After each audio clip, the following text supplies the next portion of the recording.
Hey, what's up, guys? This is Josh from Strange Paradigm. Back with another episode for you folks this week. It is Tuesday, June 30th, 2026. Today's episode, I decided to go with a creature a little bit more rooted in history, mythology, lore, cinema. It's infiltrated every aspect of our lives, from movies like An American Werewolf in London. You have Underworld, Silver Bullet, Cursed, The Wolfman, Beast of Bray Road, if you'd even like to say so, Dog Soldiers. Gosh, the list goes on and on. Today we are talking about the ever-elusive, very terrifying lycanthrope, otherwise known as the werewolf. As I said, this creature has been, throughout history, people claiming to have seen these half-man, half-wolf creatures or witnessed the transformation, and there's been so many myths and lore about how to become a werewolf, making deals with the devil. I think one was drinking from a puddle in a wolf's paw beneath a full moon, wearing the pelt of a wolf, being bit by another wolf. Genetic mutation. I mean, you name it. There's all these different ways to become a werewolf. The only way to stop it, a silver bullet. Now, out of all the mythological creatures, werewolves have always been my favorite. I really enjoyed the story of the Wolfman. Man being bitten and cursed and not wanting this burden and trying to get to the bottom of it. You can't go wrong with the universal black and white version of this movie. But I really did enjoy, I think it was 2010 that they came out with the Benicio del Toro remake of that movie with Anthony Hopkins and Emily Blunt. But this innocent man, bitten and cursed, and trying to find out where this creature is that bit him, and to, ultimately figure out a way to defeat this curse. Now, the question really is in the reality of things. I know we talk about this a lot, whether it's hybrid, Nephilim, maybe, or, not, sorry, I misspoke there. Not Nephilim, but tainted by the Watchers. Did they do experimentations with wolves and people? Did they have relations with wolves? Are these just other demented creatures from another dimension? Is there a basis in demonic activity or in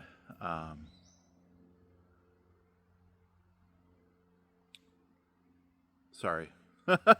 I had exactly what I was going to say.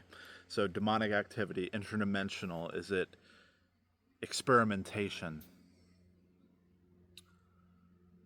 This is something that I really want to get to the root of. Hearing these stories growing up, and don't go out on a full moon. You don't want to be attacked by one of these things. And, there's so many sightings. And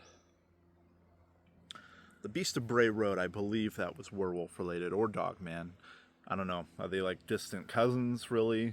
I mean, at the root of things. But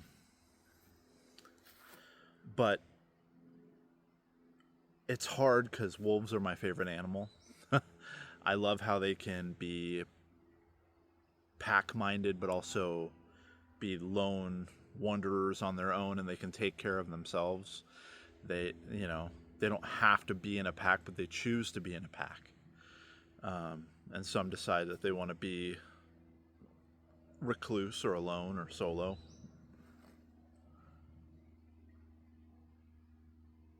Sorry, I'm out here in the woods out on my in-laws' property and I heard something.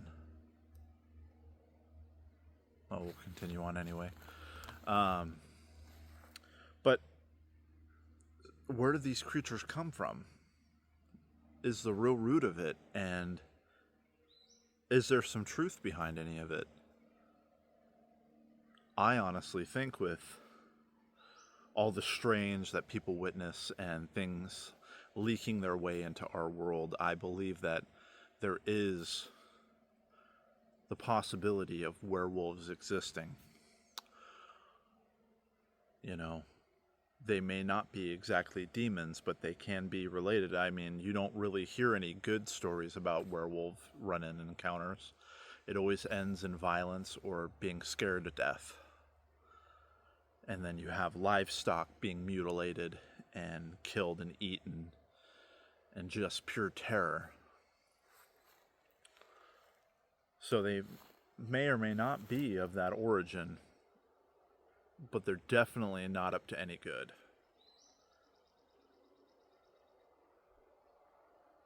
And the fact that we have all these movies that, you know, they try to say that these innocent people being bitten turn into these werewolves. Who knows? I mean, at any point, everything's on the table. Who knows if, like, it's an infection? People thought that people that believed that they were werewolves back in the day, they'd get lobotomies. They'd get shock therapy. They'd get dunked in ice. They'd be just treated like these deranged lunatics. I mean, look at the word lunatic. It's got the word Luna, moon in it. You know, like,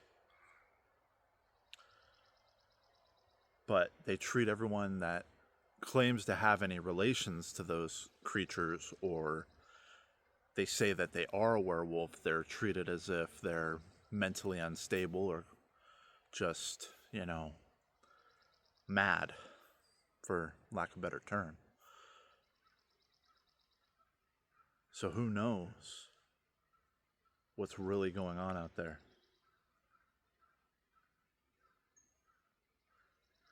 I mean, there is also the possibility of experimentation, splicing of genetics. I mean, really, can we leave that off the table? Look at what science has been doing. They do all kinds of wild stuff. You hear about all these things that go on, and like cloning and trying to bring back mammoths and like all these things done in the name of science. Who's to say that they're not crossbreeding humans with animals in order to make perfect predators or super soldiers?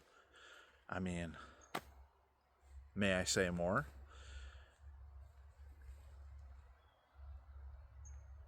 All I know is that people have claimed to have run-ins with these creatures throughout history. And as I previously stated in other episodes, I can completely see that being a reality. I don't think that all these people are nuts. I don't think everyone's lying. I feel like maybe sometimes, yeah, people can claim that it's like a misconception, or maybe they did see an animal but it wasn't a werewolf.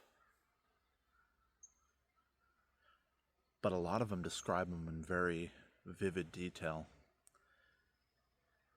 Them standing on two legs, haunched. Oh, that was a bird. Oh, that's a big bird.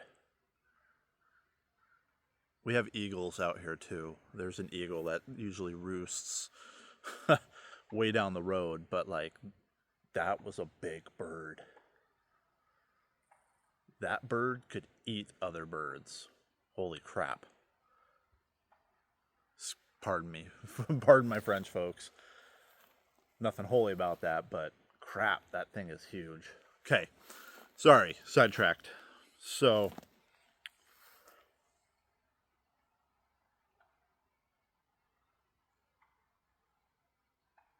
I really want to know what people think. Throughout time, all these run-ins that people claim that they see these beasts on two legs that resemble a dog or a werewolf. Or a wolf, sorry. Not a werewolf. They're resembling a wolf. Standing on their two legs, walking around, salivating, sharp teeth, glowing eyes, pointed ears, matted or thick fur, claws.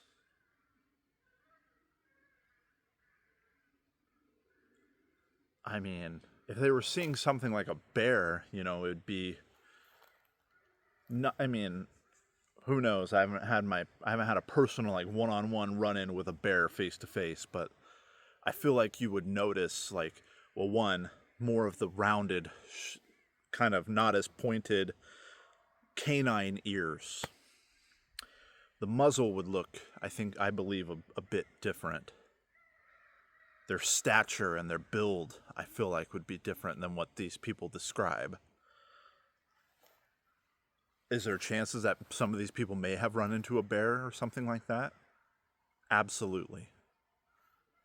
But I don't feel like 100% of these run-ins are just someone running into a bear or another animal. What other animal can stand up on its hind legs? Yes, a bear can. But what other animal is going to make itself can walk around on its rear hind legs besides humans? I mean, I'm sure there we could go down a whole long road of like other animals in other countries that can, you know, hop and are on their hind legs, like kangaroos or whatever. But come on, let's be realistic here. Let's break it down because a lot of these sightings are not happening in Australia. I don't think we have a mistaken identity of a kangaroo for a werewolf. Let's be real.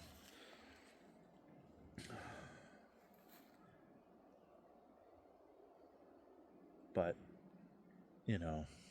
part of me would love to go just out on an adventure, obviously bringing protection and with people, looking out on a full moon night, or I guess really any night, depending on if that lore has any kind of weight to it at all, or if these creatures are just hybrids and the moon has no effect on these creatures whatsoever. It's funny, speaking of the moon, I always have said the moon has enough gravitational effect on the waves, right? The ocean. People get a little bit weirder and crazier on full moon nights, right? I wonder if that happens to be because there's a large percentage of our body that's water. If it can affect the ocean, it can affect you. That was my theory I thought of on my own for why people act a little bit more crazy on full moon nights. And I think that's a high probability. Not to toot my own horn, but I don't know.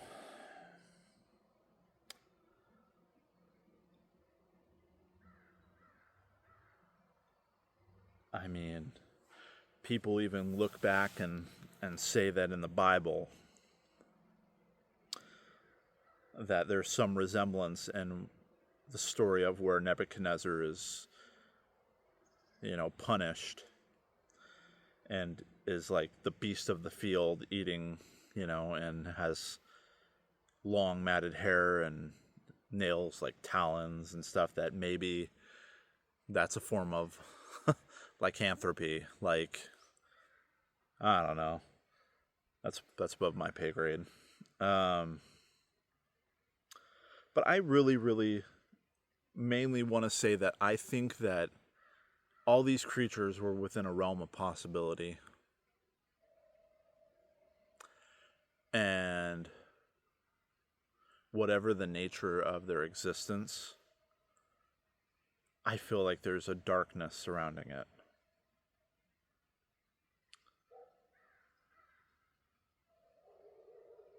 either directly or inadvertently, they are working with dark forces. Because, like I said, you never hear of a story where a werewolf has rescued someone or dragged them to safety or nursed someone back to health or kept them in their cave like their wolf pup. I mean, it's all just straight horror when it comes into experiences with these creatures.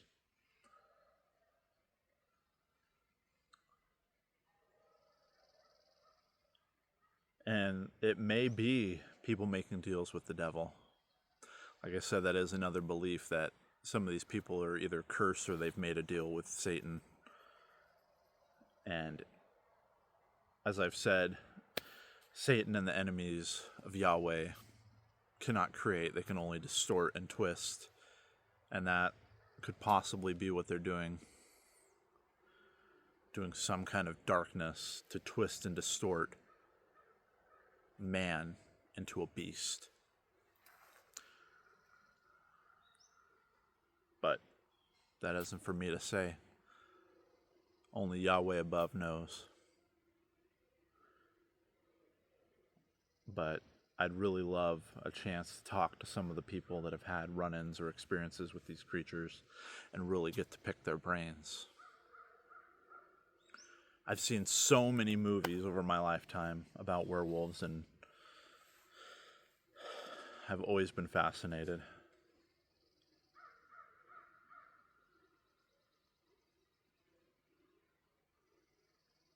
It'd be nice to just finally get some first-hand exposure, whether on my own accord or getting this information from someone who has had an eyewitness account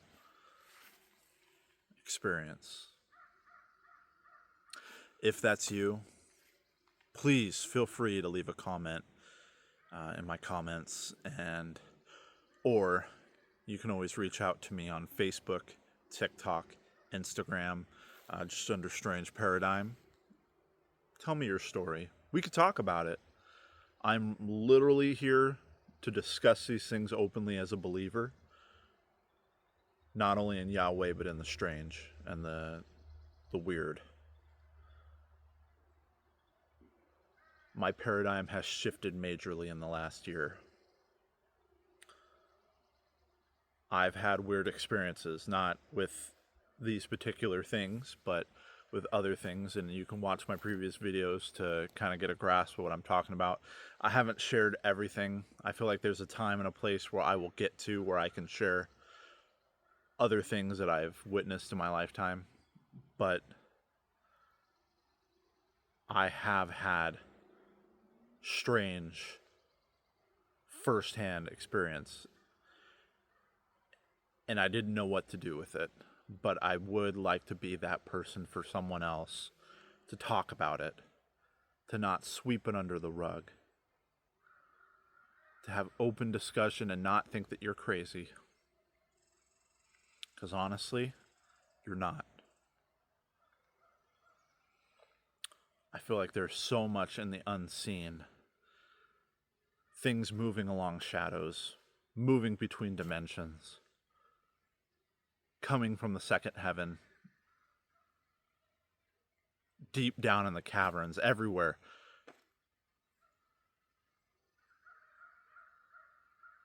We're not alone. There are things out there, good things and evil things. This is a war.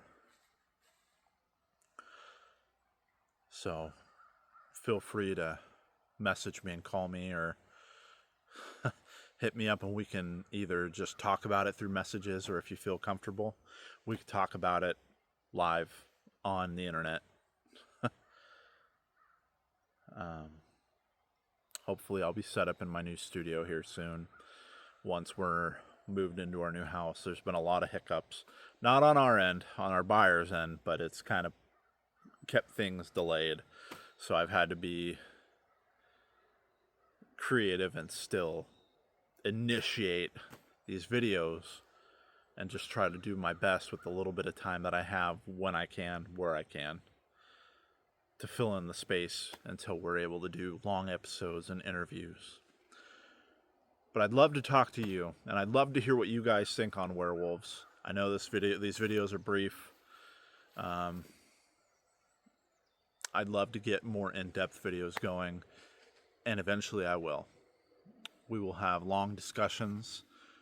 I want to have people on that have had experiences or have more knowledge in these topics or on these cryptid creatures or paranormal, the biblical side of things.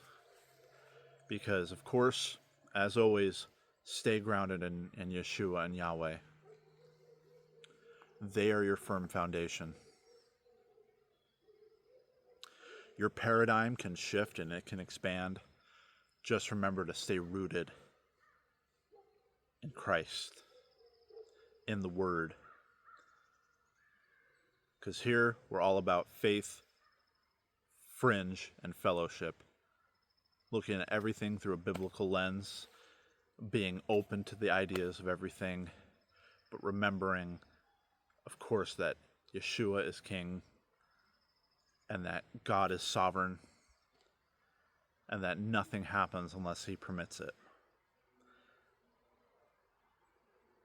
All right, guys, thank you so much for tuning in. I love you all. I hope you have a blessed rest of your week. I hope you enjoy 4th of July weekend with family and friends, remembering why we celebrate America's 250th this year. And of course, as always, I'll catch you on the next one. Have a blessed day, and Maranatha.